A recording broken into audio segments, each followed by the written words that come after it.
এই অঙ্কটা SSC GD পরীক্ষা এসেছিল। এই অঙ্কটি কয়েক সেকেন্ডের মধ্যে করা যায়। কিভাবে করবো একটু লক্ষ্য করো।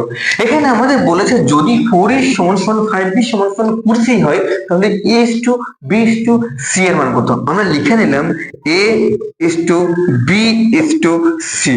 অ্যাকচুয়ালি এখানে লক্ষ্য করো, যেহেতু 4a মানে এর মান চাইছে, তাই মনে করো এখানে এটা নেই, মানে টোটাল মানটাই নেই। তাহলে কত হচ্ছে, এখানে সংখ্যা আছে কত 5, আর এখানে কত আছে 20, তাহলে 5 20 কত হচ্ছে 100, সেটা হচ্ছে a এর মান।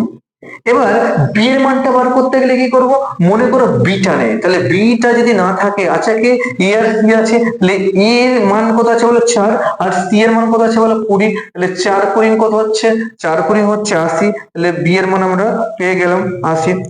এরপরে দেখো সি এর মান বার করতে গেলে মনে করো সিটা নেই, তাহলে সিটা নেই যেহেতু, তাহলে কি আছে এ আর বি আছে, তাহলে এ আর বি কে গুণ করো, 4 5 কত হচ্ছে 20। এবার আমরা কি করব, কাটাকাটি করবো, এই শূন্য শূন্য কাটে, তিনখানা শূন্য কাটে 2 দ্বারা, 2 একে 2, 4 দুগুণে কত হচ্ছে 8, 5 দুগুণে কত হচ্ছে 10, তাহলে 4 5:4:1 is the right answer। তাহলে হচ্ছে এখানে কি option B is the correct answer. যদি